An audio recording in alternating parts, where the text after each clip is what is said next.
start. So I'm going to first introduce you to our first amazing speaker. It's Atlantis Wolf with, as you can see, that amazing dragon around her neck. I think she actually shared earlier where she got it from, and it's somebody called Macrodusa. Macrodusa, and it's in the comments. She's on Instagram. On Instagram. So I'll share it again later at some point, and when we do the replays, people will see that. So welcome, Atlantis Wolf. Atlantis Wolf is here to talk to us on Dragon Talks. She's speaking about finding your highest timeline, which sounds amazing.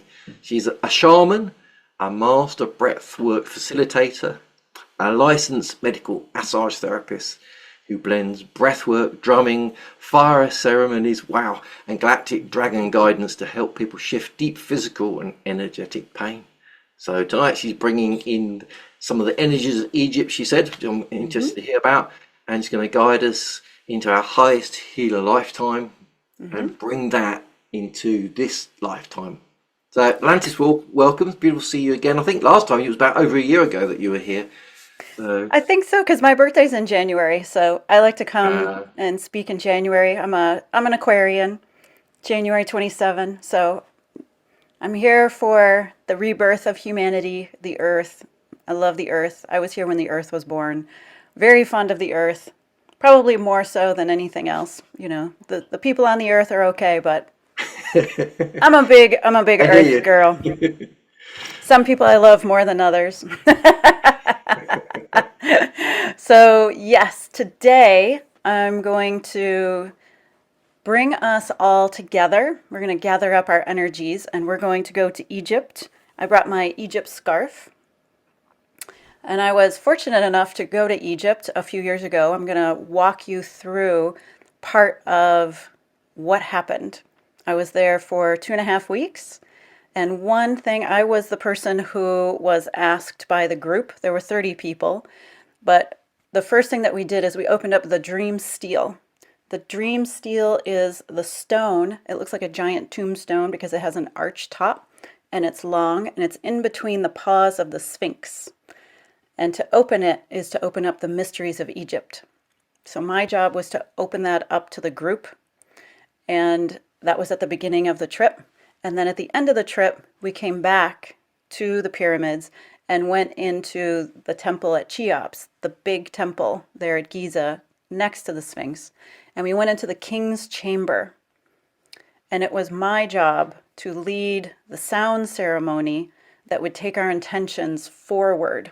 So they could not only be moved and integrated into our life, but we were close to the solstice. So it was also to send it to the solstice and open it up. So I'm going to recreate some of that with a guided meditation to help us, because that, out of 2.5 weeks, that was the moment that I saw the golden dragon of Atlantis, which I had worked with before and it was on the periphery, but it was the first time I actually saw it in my mind's eye was during this trip. So I thought that would be a wonderful thing to do rather than talk about it, is to take us there. The wonderful thing about Egypt, of which of course there are many, is that we all have past lifetimes in Egypt. So we migrated out of the cradle of civilization. So everyone here, your higher self already knew I was going to be talking about this and made time in your day or evening, as it were, to be here so that you can remember. Now, the key to memory is once you find that timeline, that piece, is to hold on to one bit of it. You can think of it as a hook or a thread, something you can taste, touch, hear, something, and then put it on a loop. So when you have a big experience, a spiritual experience, you want to fill in the blanks. What am I seeing? What am I tasting? What am I touching? What does my skin feel like? What's the season of the year? Is this an important day? Is it snowing? Is it cold? And then you want to hold on to one thing, wrap all of that around one thing you want to remember so that you come back to it over and over again. You want to use neuroscience and your intuition. Neuroscience is that repeating, going back. For example, If you get up in the middle of the night and walk to the bathroom, you are not likely to hit anything in your house if you've lived there for any amount of time because you've done it so many times over and over and over and over. You don't need to think about it. You just do it. The intuition part is to ask your intuition, what's the most important thing I need to remember right now? Give it up to your higher self to tell you what's important. What's important could be the fly on the wall. It could be a particular picture in the hieroglyphic. It could be a color. It could just be the color gold. Follow everything that feels like gold. It could be a feeling, like it could be the first time that you flew in a meditation. So what you want to do is take everything from that day forward and ask yourself, does this help me feel like flying?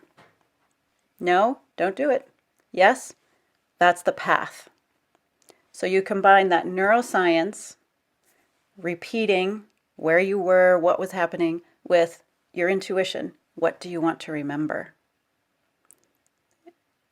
And you want to be detached from the outcome. In other words, if you don't see something galactic or amazing or fireworks, it doesn't mean it's not big. You always get something important. You may be getting the seed instead of the whole oak tree. It's important to stay humble when you have mystical or spiritual experiences, because a seed contains everything the oak tree contains, but it's portable. Maybe you're supposed to move and plant that seed somewhere before it grows into your oak tree. But to always be looking for some kind of a zenith, top, extraordinary experience means you miss the foundational experience. The pyramids were built stone by stone. They didn't arrive whole and formed. And before we do our meditation, one last thing to think about. This is the season of winter. In the shamanic community, this is the season of the bear and bear medicine. So you hibernate with the bear. You go to the forest, you go with the spirit bear into the den, and you rest, you restore, you reflect on what seeds you want to plant in the spring. This is not the time to do anything. This is the time to dream. And often this time is misunderstood by people who want to hyper fixate on the actions. You can't take an action yet because you don't have a strong enough dream. You dream all the way until the spring equinox. You want the dream to be so solid that it survives being born into the world. And to Kevin's point, if you don't have a dream that is so big you don't know how to get there, you're not dreaming big enough. This is not an action plan. This is not 108 steps to fulfill a task. Dreaming is infinite. If you could work with infinite time, money, and resources, what would you do? You have a whole season to think about that. There is no rush. There's no pressure. But if you can imagine how to get from here to there, then keep going. Keep dreaming. Make it bigger. Allow yourself to expand your capacity to receive bigger dreams, bigger money, bigger careers, bigger relationships, bigger everything. It doesn't have to be physically bigger.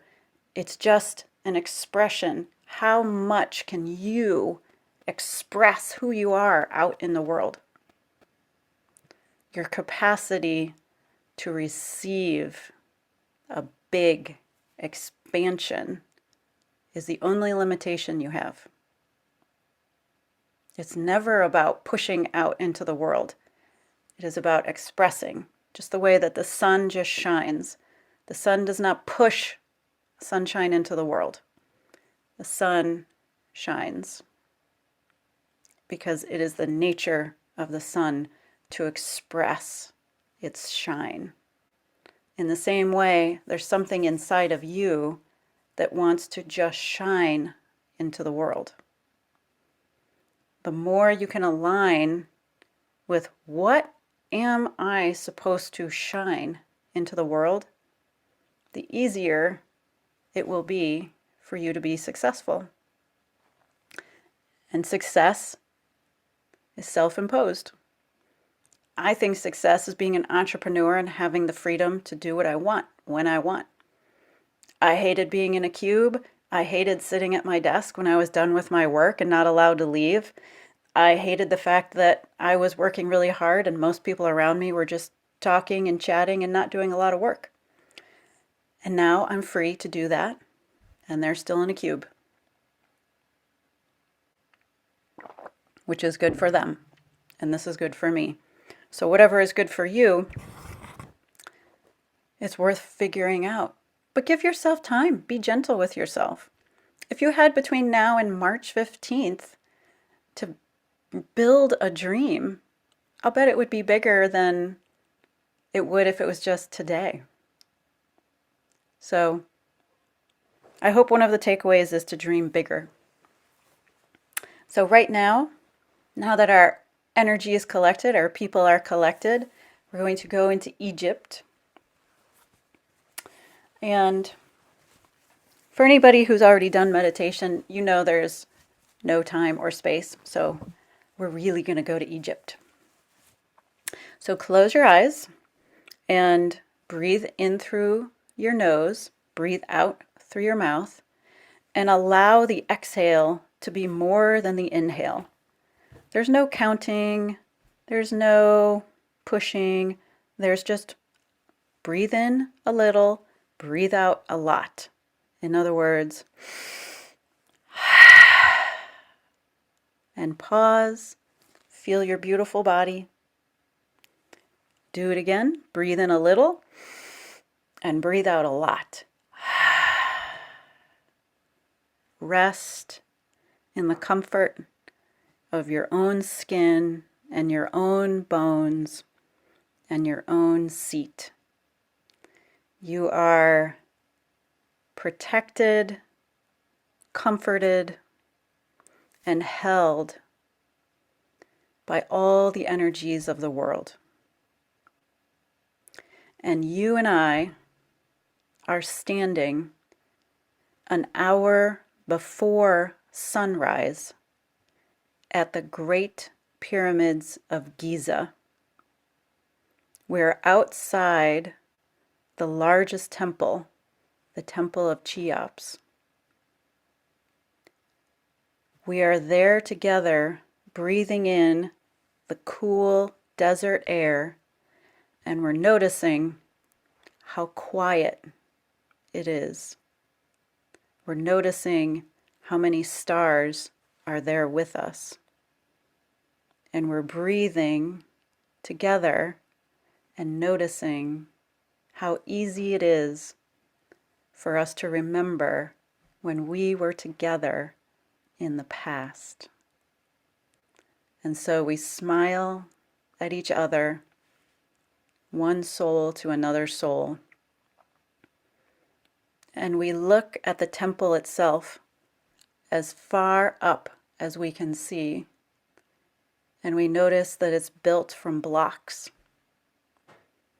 And we allow ourselves to remember when those blocks were covered with limestone, and we remember that it used to be smooth from the top all the way to the bottom. We wrap the energies of Egypt around us, and we breathe together before we walk up 3 steps, and then we're right on the face, and we can put our hand on the pyramid, on the outside of it, and feel the smoothness, the softness in the cool night, before moving over to the left and walking through a door that leads us into a long, dark passage lit by candles that we bring with us. Very quickly it becomes dark behind us and dark in front of us. But we know the way and we walk forward. We move down the incline. We move through the steps. We know that we're getting closer because it's becoming more and more quiet. As we step into the king's chamber, we notice how tall the ceilings are. We notice that although the treasures have been removed, we remember when it was full. It was full of furniture and food, vessels, cabinets, beds, ships. It's a massive room for the king. And we see the sarcophagus there on the right, against the right wall. And as we stand in the center of the room, noticing the hieroglyphics on all the walls, all the way to the tall ceiling, we begin to feel our energy vibrate. And we understand how pyramids were built to amplify energy.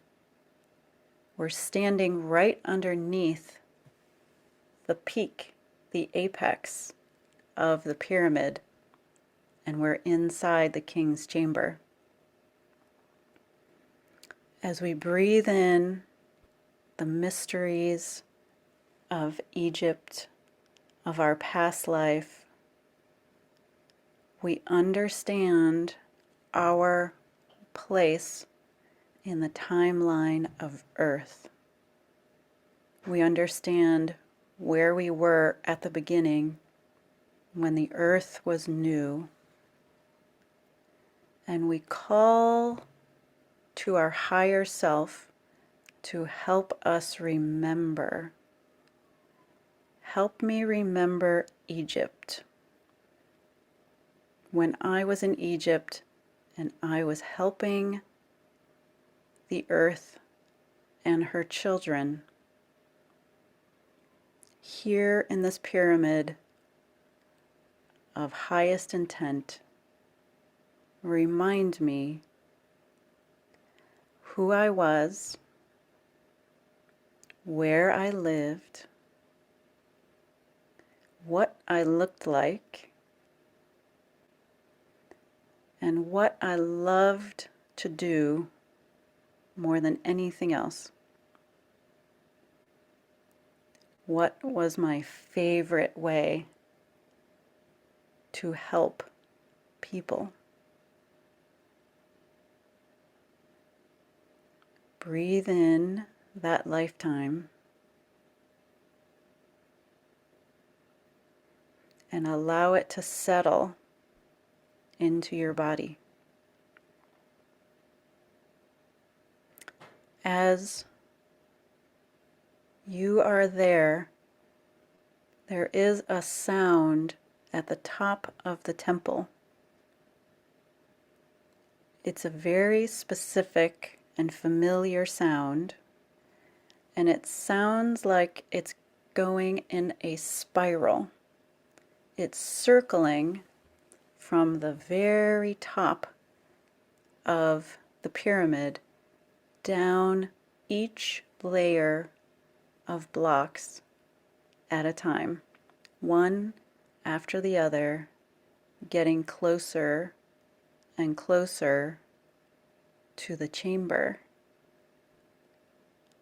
And as it gets louder, there is a moment when it gets so loud and swirls so close to you that you open your eyes and realize that the golden dragon of Atlantis has come to visit you in the chamber to wrap around and help you vibrate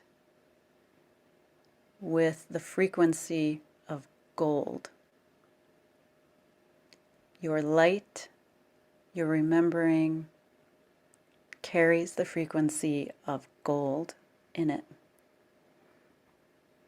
And that color surrounds you and fills your body, activating the DNA that you need to connect to your higher self, your highest healer timeline, and to collapse the timelines between now and then, so that in a moment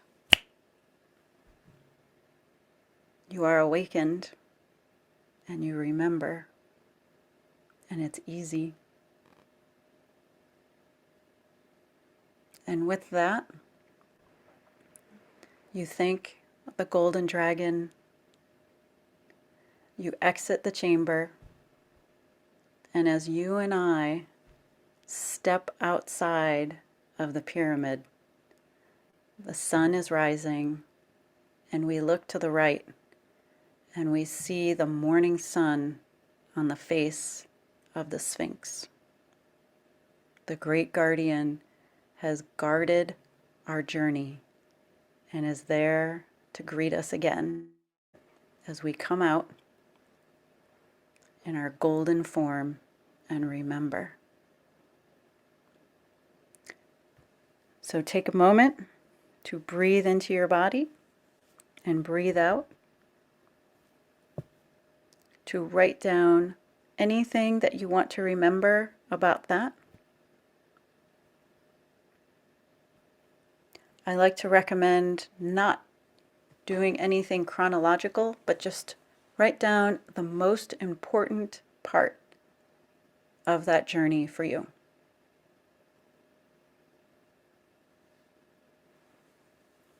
It could be a word, it could be a color, it could be what you saw, it could be a question that you have. There was something in that for you. That's what you want to remember. You don't need to keep all the details. They'll come back to you if you need them.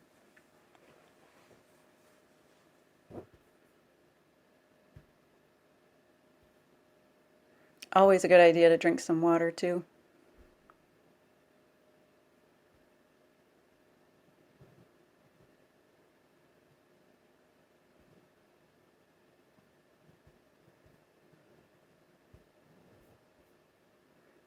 So Kevin, how was that for you? That was gorgeous. Lovely. I was a priest with gorgeous robes. I saw myself like young and then old through the journey. It was beautiful. I really felt like I was there as well. I could like feel it was slightly cool, and then the darkness with the candle, and then like the hush of other people, and then the dragon was powerful, and it like its tail was wrapped around me. And then as it came out, the sun was like the warmth of the sun as you come out of there. That was beautiful. We really did travel there. Yeah, it's a beautiful place, no doubt about it. And it's special. It's always special to be in those sacred places at sunrise because the spirits are still there. They get kind of tamped down during the day. There's so much traffic. But Yeah. if you can get to them at the beginning of the day, and that's true of any sacred site, if you can get there at the beginning of the day, the spirits are still above the ground, so you can feel them, you can lay on the ground, you can experience them. They're not far below, but that's the Egyptologist told us that. He said it's important to be there before people get there at sunrise, whenever possible. What would you say is the best time of year to visit Egypt when it's not too sort of crowded and too hot and We usually go, there's a trip that I'm going on. It's November, so it's November 1 to 13. My shamanic community is going. If anybody's interested, by the way, I think that there's like 2 spots left. So if you're just absolutely like, that was such a great experience, I want to go to Egypt, just send me a message and atlantiswolf.com or emilyatlantiswolf@gmail.com. I'll send you the link. But usually you want to go in the fall when it is, because it does get hot. No doubt about it. Even if you're in Egypt, even if you are on the Nile, it is just hot. It is not, there's nothing you could do about it. So I would recommend going October, November, something like that. Yeah, Yeah, it's been calling me for quite a few years, and yeah. yeah, Well, do you want to come in November? You can come with us. yeah. But is the King's Valley, is that close to it? I've always, whenever I go there, in my head I keep hearing King's Valley, King's Valley. I'm like, what's Oh that? yeah. Well, the Valley of Kings is where everybody is buried, so that's where King Tut is buried. Ah, That's where a lot of them are buried. So that's part of it. It's very much there's 144 pyramids in Egypt, oh and so wow. there's all of these temple sites. Yeah, people Yeah, think that there's 3. There's 144. fair enough. Yeah, So a so few months then. you can't go wrong. So you know, there's certainly highlights, and you hit the highlights, but you're basically going to the south part of the Nile and working your way back up. And then the Valley of Kings is always part of it, but there are sites all around it. The Valley of Kings is a cemetery, so Yeah, yeah. it's a lot of sand, and you can get into about 4 of the tombs, I would say.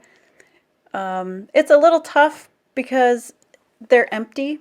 So it's like you work hard and you get there and they're empty. And even some of the temples, like the big temples like Abydos, which is one of the oldest ones that has the famous submarine, and helicopter All and right, yeah. alien ship and everything like that.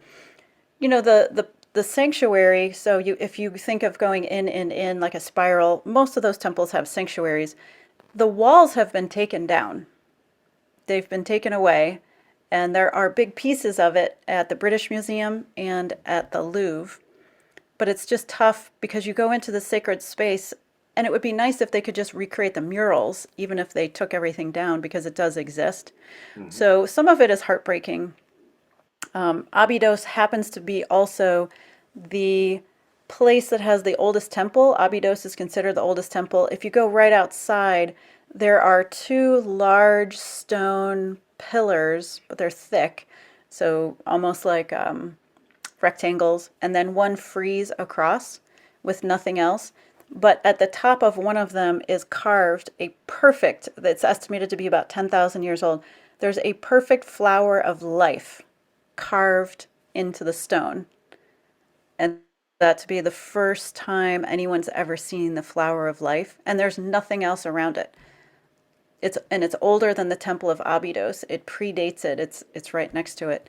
So you can't go wrong in Egypt. If you want to go to Egypt, it will be there for you. It will be beautiful. It will fill your cup. And there's so much. They just found another temple. I want to say it's Edsna.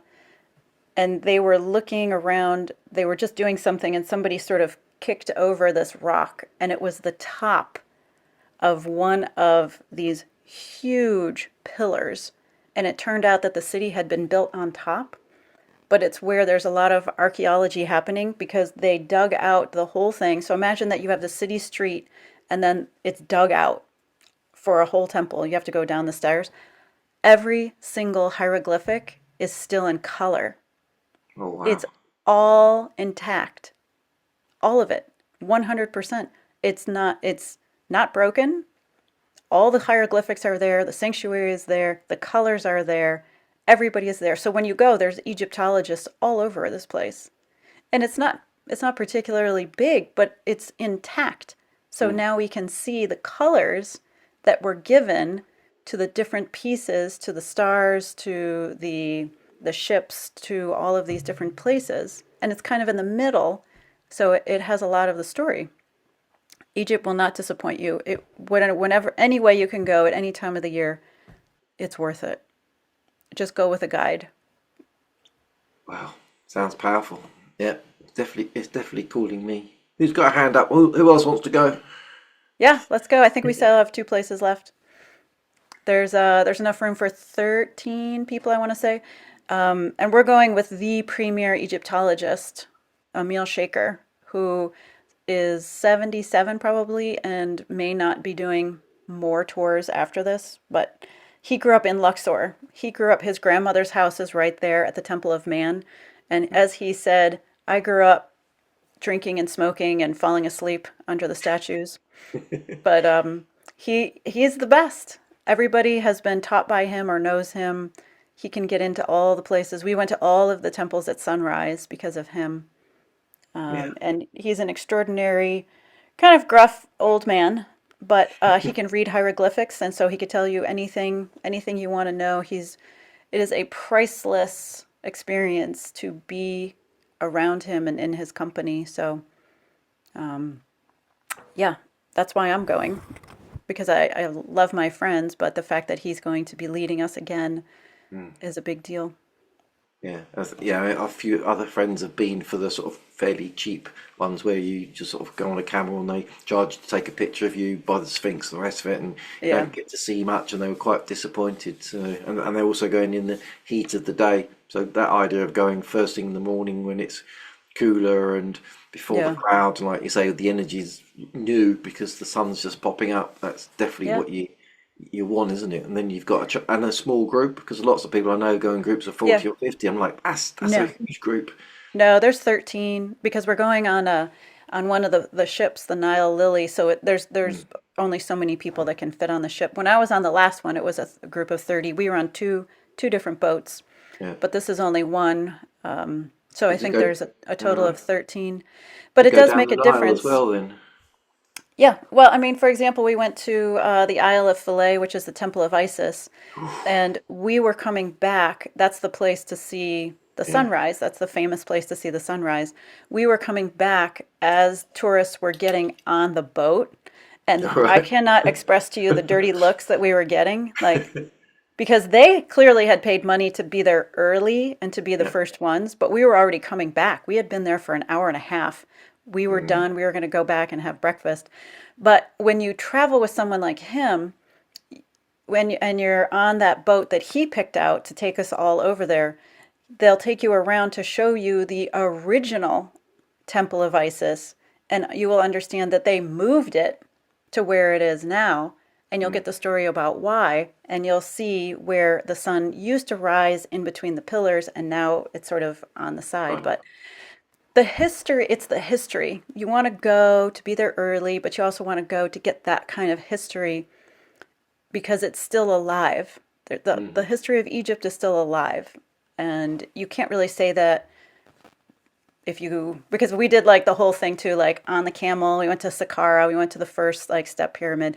I think that's really cool. I'm a big spiritual tourist. I like to have both the spirituality and the tourism stuff. It was yeah. great. I would do that again. But it does feel nice when you're coming around and explaining things and listening to things and getting these different experiences.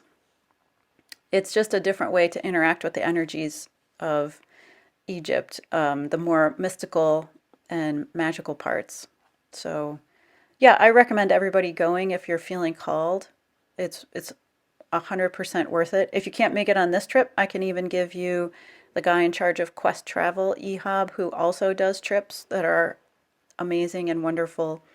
And Egypt can be a scary place. It's authoritarian. There are police everywhere. There are machine guns everywhere. There are temple guards. There are police guards. There are like city guards. So there's a high level of police, and you have to go around a personal bodyguard in your group. You're not allowed to be there. The Egyptian authority will not allow you to be in Egypt as a group without a bodyguard, which I honestly I think is more to make sure you're not doing anything because I don't want people doing magic rituals or taking away carvings or things like that. I will tell you too that it's worth it because we're going to go to Dendara, which is called the Temple of Time, Hathor's temple. It's the first time that the zodiac has ever been seen. And so to be in the room, there's a French archaeologist who took it down, but there is a picture of it, and there's a carving and a picture of it. But it's the first time that the zodiac was ever seen, and it's a giant disc. And so it's the concept of that wheel or that circular motion of time. And Dendara is Hathor's temple, so it's the temple of love. It is where the healing takes place. And that's where my temple was. So Dendara is near and dear to my heart. And that's another reason why I'm going back. Sounds magical. It really is. It Anyone got really is. any questions? Loanne, are you ready to go? You ready to go to Egypt, back to Dendara with me? Oh my God. Yeah, I would. Let me just look into my pocket first. And set intention, I would like to go with you.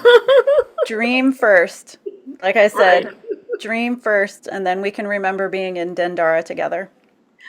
The cool thing, you are magnificent, and I love your energy and your meditation and the whole time that I'm here with you. And I have seen us standing together, this group and you, Yeah. in front of the pyramid. And as you're leading us, I saw what you described. And then when you were doing that dragon Yeah.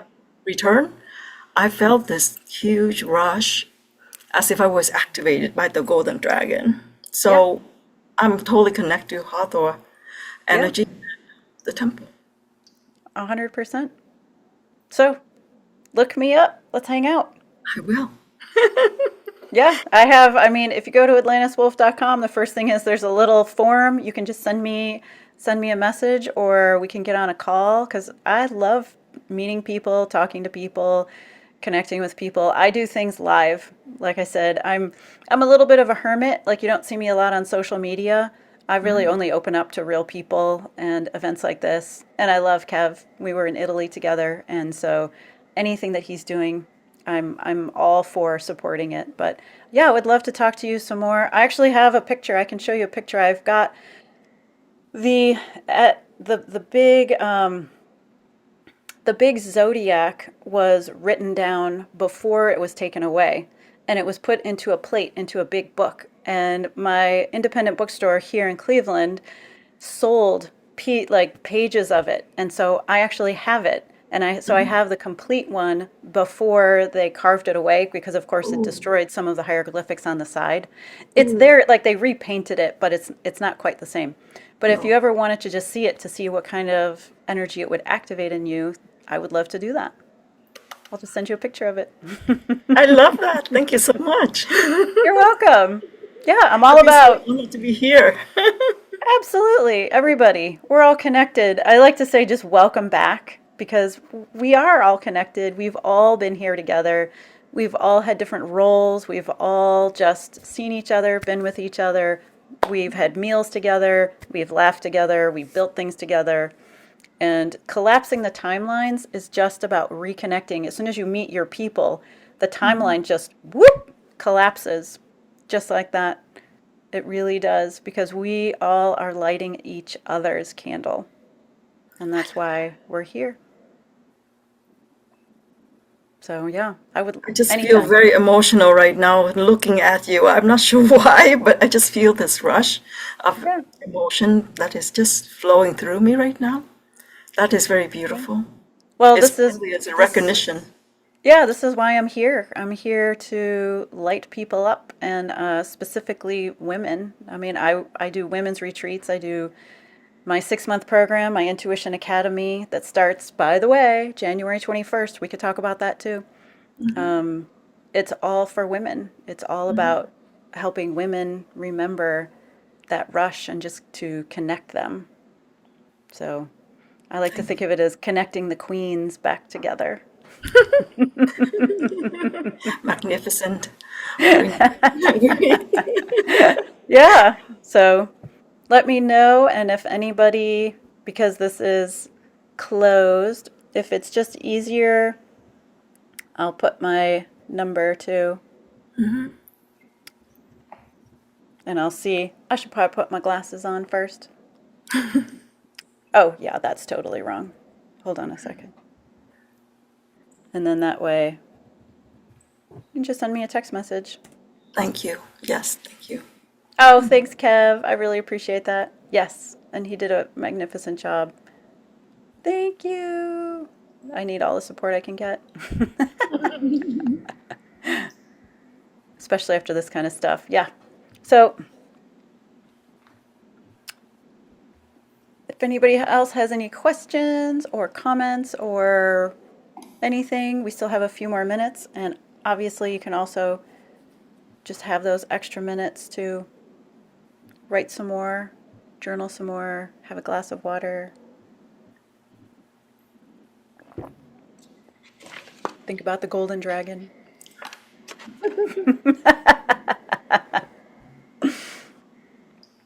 I have a question for you. Is there a Of course. hieroglyph that looks a bit like an infinity sign, but not Yes. quite? I don't know. Do I have it on here? I might have it.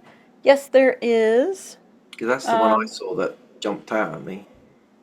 That specifically has to do with times and timelines. So I would say the follow-up meditation would be to just ask yourself, what do I need from that time in this time? Does that make sense? Yep. What do I need? So there's always the spiral path. So we start somewhere, we learn different things, and then we come back and we spiral again and again, and it may or may not touch us. So an example would be if there's something that's upsetting, you come back to a similar situation, but it's not upsetting anymore. You've sort of run through the time Yeah. and you've learned the lesson. It's very similar. So if you're getting that symbol, it specifically is related to, in this time, what do I need to pick out of that time? Because it could be there's something that needs to be seeded, germinating, something that you learned or you were starting to learn then, and you're going to master it now. Makes sense. Because we have more technology now, so Oh yeah. we can do all that. I think Juliana says, I saw an hourglass in the meditation, which is a bit like a infinity sign. yeah. Sense. Yeah. Yeah, it really is. Sands Always, of time. yeah, sands of time, and the Egyptians were the ones that believed in infinite time, eternal life. Yeah. Well, they prepared for it, didn't they? Their whole living life. Yeah, they really did. So it's interesting to think, if you think in terms of infinity, that infinite, if I had infinite time, money, and resources and support, what would I do? Then you're getting closer to your divine and higher purpose, because you've stopped thinking like a human when you're thinking, what can I do today for $10 before I run off to my next thing? Like that's probably not going to get you a little further down your soul's journey. Maybe not. But if you think for a moment, infinite, you take yourself out of time for a moment. If I had an infinite amount of money, time, and resources, what would I do? That's closer to what you're working on for your timeline. And that's really a way to jump timelines. What we're doing when we're collapsing timelines is we're just becoming more aware of our infinite potential. We could do anything, we can have anything, we can access anything. And when we take off that shackle that says, no, that's not for me, that's not right, I'm too small, or I'm too poor, or I'm too old, or I'm too whatever, as soon as we take that off, we start to wake up. And we understand, oh, wait, I can do anything. I have time. I have support. The whole universe is excited that I'm alive. All my ancestors are excited I'm alive. Let's start to play. Let's play with what we got. And then you look around and you move into radical self-acceptance. You accept everything you see in your whole life around you. And you say, what can I build with that? What can I build with that? How can I create with that? and then the universe infuses you with magic because life is about creating. That's it. Creating beauty, creating love, creating an outfit, creating a cup of tea, creating a program. It doesn't matter what you're creating, but if you're creating, the whole universe is going, yes, yes, and we want to help you. It's So just how like long is the trip that you are taking this group on? 2 weeks. 2 weeks? Oh, I'm going. I am going. I'm not even facilitating. My friends are facilitating. I get to just receive. I set it up real well this time. I am going. I'm exchanging time and money. I don't have to work. I just have to receive. I'm going with a friend of mine. The group's going to be half as big, and I've already been to all these temples, so I know where I want to go. I know what I want to go see again. I know what I want to feel. I know what I want to ask about. So yeah, I'm in bonus time on this trip. But the trip is November 1st to the 13th, so it's about 2 weeks, which is a good amount of time, and it's not too much. You know, it's not overly scheduled. These are my friends who do a lot of trips, a lot of traveling. They've done this trip with this guy before, so even they are kind of on their second round of like everything's more relaxed. We know what to do. We know what to expect. So it's definitely a different kind of trip if you've already been there. Definitely, you would be the person I want to follow and go with. But Yeah, let me that happened. That happened to me last time too. Somebody said, "I just want to go where you go. All the cool stuff happens around you." So I'm that person that is like, "Oh, I feel like we need to go over here," and you know, all of a sudden there's bubbles popping, and I have some great pictures because I'm a big light. I really like the light. What's the light doing, and what is everything about the light? And when I got to Dendara, I knew where my temple was. And when I ran over there, just based on memory, I stood inside the doorway and I looked up and over, and there was this shaft of light that went right in to, and it was about 10 o'clock in the morning, right into the temple. And I actually took a picture of it. You could practically touch it. It was, it was one of the most incredible things I've ever seen with my eyes open. It was just this shaft. It was this big, right to the back wall in the Oh, temple. And I thought, oh, okay, I think I've got the right place. So, wow. yeah, You've been shown something magical. the world is a magical place. It really is. And everyone is magical, but you are particularly magical about the things that excite you. So when you get excited, when you see a book, when you see a place, when you're looking at a map, and you're just thinking, oh my gosh, that lights me up. Follow the light.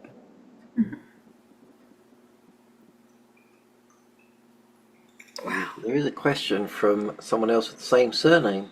It says, what might the meaning be in seeing an expansive diamond clarity energy surrounding Earth, followed by purple healing energy after the diamond clarity clearing?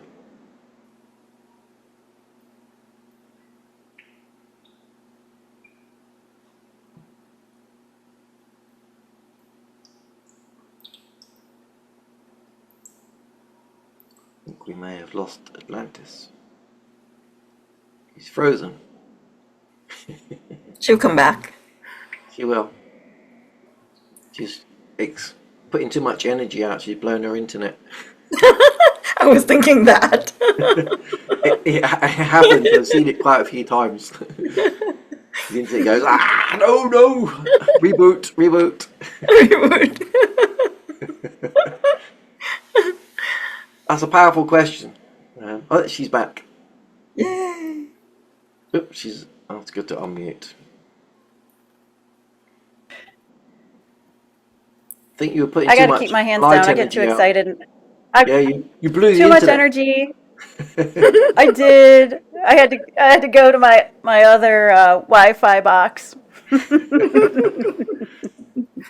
Sorry. That's It all right. happens. It happens a lot. Yeah. The internet doesn't like our energy sometimes. It's because it's too small. True. Those fiber cables are just too small. So yeah. Can't contain the light. Did you hear the question, or did you go before I? No, I'm sorry, I missed the question. Okay, I'll say it again.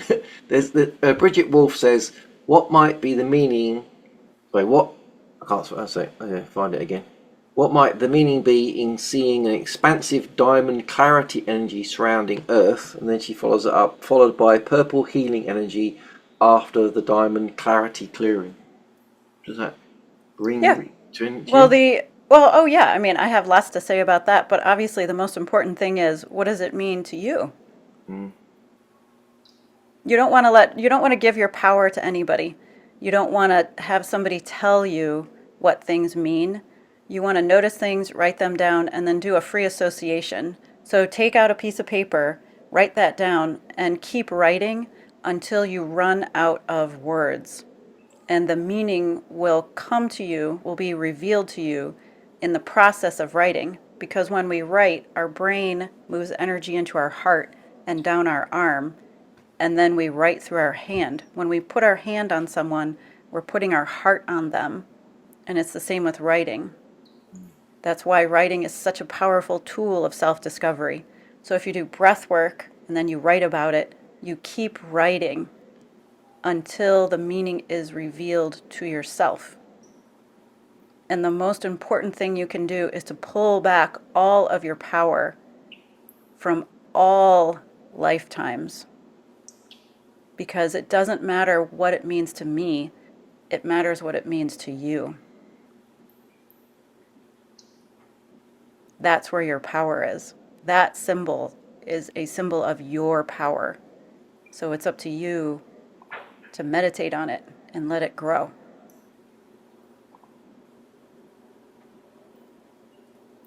Very empowering. Thank you. You're welcome. I want to ask you something about the breath work. Do you have anything that is deeply connected, like to help you connect it to yourself?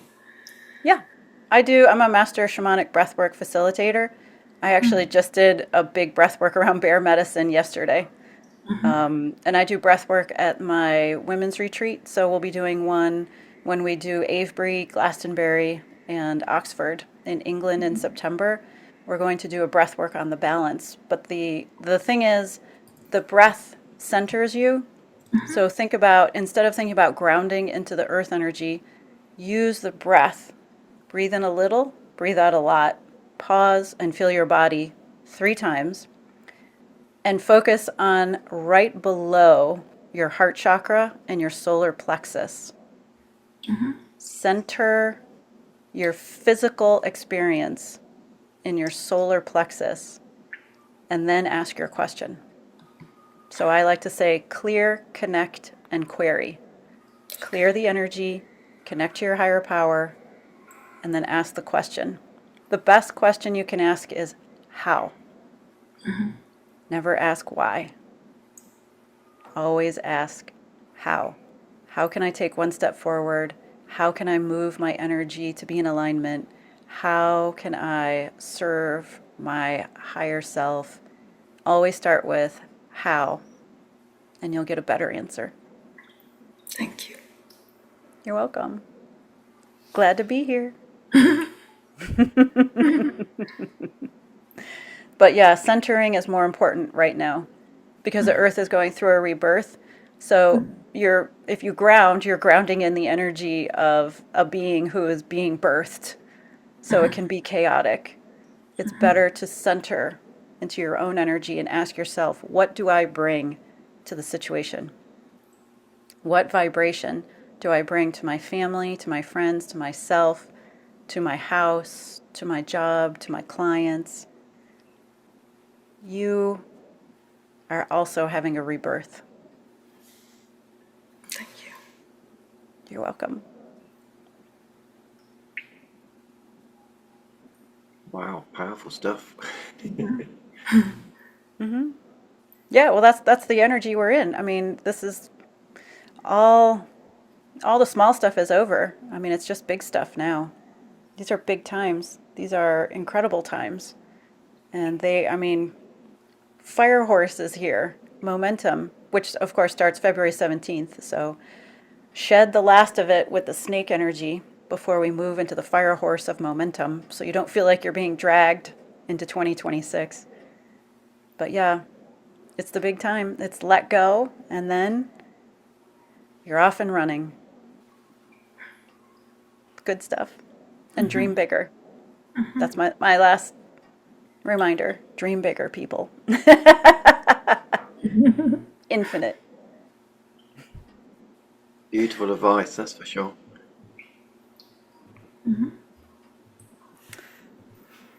There's still 2 minutes, so everybody can have a nice stretch break. Because I think it's also important, move the body. Move the body. Get all the lymph. Yeah, get all the lymph nodes. Have a little dance party. Shamanic dance party. Yes, always. Always. Lots of drumming. Lots of drumming. Lots of beauty. Got a gong, not a drum at the moment. There you go. Yeah, mine's upstairs. Mine's over there, but it's asleep. Oh, it's beautiful. I Having a can kip. see it asleep. It's in its blanket. It's like it's a little, That is so cute. keeps it Well, warm. Kev, thank you again so much. I really appreciate the opportunity to be here. I love speaking to your community, and I'm always happy to see you, as always. And who knows, I might see you in Egypt, and I'll May definitely do. see you in England. Either You way, never know. or maybe both. Either way, yeah. Or I'm in a dreaming meditation. both. And I'm visiting you on my little book tour as well. And everyone Oh my gosh, I'll be a dreaming groupie. bigger. I'll be a groupie, and I'll go on tour with you for Okay, a I'm leg just of dreaming it, the private jet now. and then we can just parachute down to the different cities. Oh wow, that sounds good. Yeah, I love it. Let's do it. I'm That's going. awesome. Maybe go in October just Thank before you. November. Definitely. Thanks. Take care. Thank you very much. Yeah, bye-bye. Bye bye. See you soon. Yeah. Woo! There goes Atlantis Wolf. Always powerful to have a. Is that hoverboards? That's a good idea. Oh, take a breath, ground ourselves back in.